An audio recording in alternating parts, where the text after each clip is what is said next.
Dear friends, welcome to episode 11 of वो 21 दिन।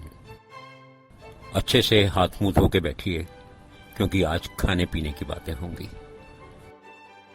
आज आपके इस एपिसोड में हम कोई ब्रेक नहीं लेंगे क्योंकि हम आपके खाने पीने के टाइम पे किसी को डिस्टर्ब नहीं करना चाहते, आपका ध्यान खाने से नहीं हटाना चाहते। तो आइए आज हम आपको इम्यून पावर से भरी हुई चीजें खिलाते पिलाते हैं। देख बिना ब्रेक। इस एपिसोड में हम आपको बताने वाले हैं कि अपनी इम्यूनिटी स्ट्रांग रखने के लिए क्या क्या खाना जरूरी है, और ये भी बताएंगे कि ये आइटम्स क्यों खाना जरूरी है। इनमें ऐसा क्या है जो ये हमारी इम्यूनिटी को स्ट्रांग बनाता है। इम्यूनिटी स्ट्रांग करने के लिए हमें सिर्फ एल्कलीन फूड ही खाना चाहिए। जिस किसी खाने की चीज में एसिड नहीं होता या नाम मात्र होता है उसे हम एल्कलीन कहते हैं। दोस्तों, हर किसी के शरीर में कुछ ना कुछ एसिड नेचुरली होता ही है।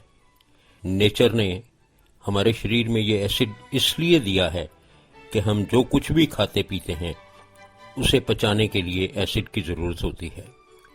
लेकिन अगर हम नेचर के खिलाफ एसिडिक चीजों का सेवन करके अपने शरीर में एसिड को बढ़ावा देते हैं तो वो हमारे शरीर के लिए हानिकारक है और अंदर ही अंदर हमारे शरीर को जलाना शुरू कर देता है। तो इसी एसिड को बैलेंस रखने के लिए हमें एल्कलीन खाना खाना बहुत जरूरी है। अब बता रहा हूं एल्कलीन क्या है। एल्कलीन का कनेक्शन है हमारे खाने पीने की चीजों की पीएच वैल्यू से। पीएच वैल्यू एक हद तक जितनी ज्यादा होगी उतना ही अच्छा होगा। इस पीएच का क्या मतलब है? पीएच का मतलब है पावर ऑफ हाइड्रोजन। कोई भी ऐसा खाना जिसकी पीएच वैल्यू 7 या 7 से कम है वो एसिडिक है और हमारे शरीर के लिए खतरनाक है। और जिस चीज की पीएच वैल्यू 7 से ऊपर 14 तक है वो हमारे लिए हमेशा ही फायदेमंद रहेगा, स्पेशली इस कोरोना के युग में। अब मैं आपको कुछ खाने की चीजों का नाम बता रहा हूं जिनकी पीएच वैल्यू 9 से ऊपर है। ध्यान से देखिए और सुनिए, इसमें आपका ही फायदा है और आपका फायदा ही आपके परिवार का फायदा है और आपके परिवार का फायदा ही देश का फायदा है। दोस्तों, मेरी आदत है मैं कुछ भी खाने से पहले अपने भगवान को चाहे 30 सेकंड के लिए ही सही जरूर याद करता हूं, उसका शुक्रिया अदा करता हूं। आज भी खाने पीने की बात कर रहे हैं तो मैं उस बात से पहले भी अपनी वो प्रेयर रिपीट कर रहा हूं। Thank you God for the food you give. Thank you God for everything you give. May God bless my whole family and friends. Thank you God, thank you God, thank you. तो आइए दोस्तों, अब बढ़ते हैं अपनी खाने पीने की बात पर। दोस्तों, ये है मेरी बनाई हुई कुछ खाने पीने की चीजों की लिस्ट जिनके बारे में मैं आपसे बात कर रहा हूं। स्पिनेच यानी पालक या पालक का साग। मस्टर्ड ग्रीन, सरसों या सरसों का साग। लेट्यूस लीव्स यानी ग्रीन सलाद, जिसे हम सलाद के पत्ते भी कहते हैं। ब्रोकोली, जिसे हरी गोभी भी कहा जाता है। दोस्तों, गोभी भी बहुत अच्छी चीज है, लेकिन अगर ब्रोकोली मिल जाए तो उस जैसी कोई बढ़िया चीज नहीं है।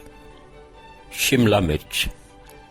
दोस्तों, अगर शिमला मिर्च लाल है तो और भी बढ़िया है, जिसे हम रेड पेपर कहते हैं। कैरेट्स यानी गाजर। टेरो रूट, जिसे हम कचालू बोलते हैं। लोटस रूट, जिसे हम भे बोलते हैं। स्वीट पोटैटो यानी शकरकंदी। दोस्तों, जनरली देखा गया है लोग शकरकंदी खाते हुए उसके छिलके उतार देते हैं, लेकिन शायद आप ये नहीं जानते कि शकरकंदी से ज्यादा बढ़िया है शकरकंदी के छिलके। ये हमारी इम्यूनिटी को बहुत स्ट्रांग करते हैं। कुकुम्बर यानी खीरा, ये भी छिलके के साथ लेंगे तो ज्यादा अच्छा होगा। गार्लिक जिसे लहसुन कहते हैं। जैन धर्म के लोग इससे घृणा करते हैं, लेकिन ये इम्यूनिटी के लिए बहुत ही अच्छी चीज है। ओनियन यानी प्याज, वेजिटेरियन लोग ये भी नहीं खाते, लेकिन ये भी इम्यूनिटी के लिए बहुत अच्छी चीज है। जिंजर यानी अदरक, लेमन यानी नींबू। दोस्तों, नींबू के बारे में यह कहा जाता है कि अगर ऊपर वाले ने नींबू के अंदर वो छोटी छोटी गिटके या बीज नहीं छोड़े होते तो शायद ये शिव अमृत से भी ज्यादा अच्छी चीज थी। ऑरेंज यानी संतरा या मौसमी। कीवी फ्रूट, दोस्तों ये कीमती तो है लेकिन बहुत अच्छी चीज है। ड्राई फ्रूट्स में कैश्यू नट्स, काजू, एलमंड्स, बादाम।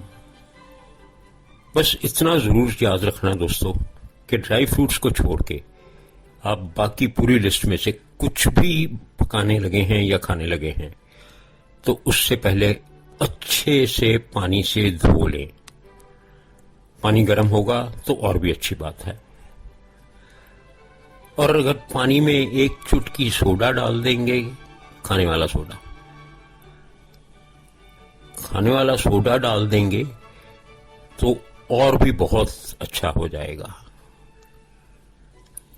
एक चुटकी सोडे की कीमत तुम क्या जानो बाबू, लेकिन ये आपकी सब्जियों पर लगे हुए हर जर्म्स को अच्छे से साफ कर सकता है।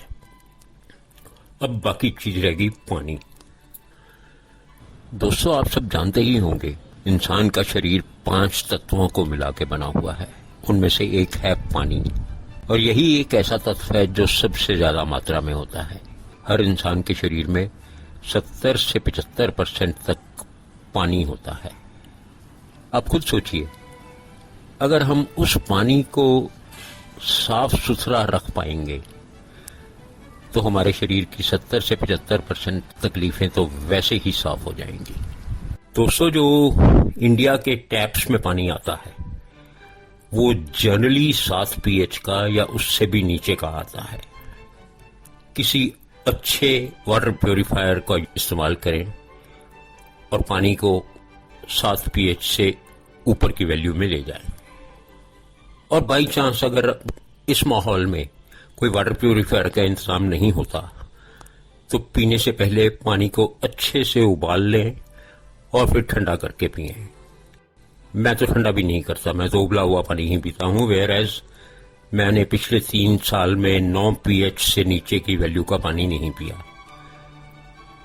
कभी कहीं गया हूं, मजबूरी है, 9 pH का नहीं मिला तो मैं वो पानी पी लेता हूं। लेकिन अगर मैं बाहर से 1 लीटर पानी पी के आया हूं तो घर आके 9 pH का 2 लीटर पानी जरूर पीता हूं ताकि उसका असर खत्म हो जाए। और हाँ दोस्तों, अवॉइड जंक फूड। ये माना जाता है कि जंक फूड एसिडिक और सिर्फ एसिडिक होता है। तो दोस्तों, क्यों अपनी सेहत के साथ खिलवाड़ करना।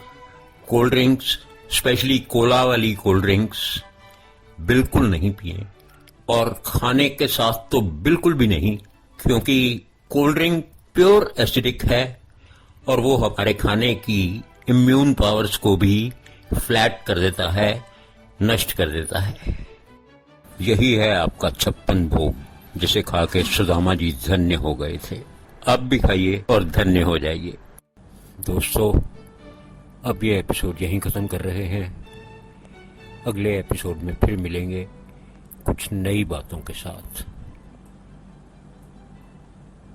Thank you, God bless you, and I love you all.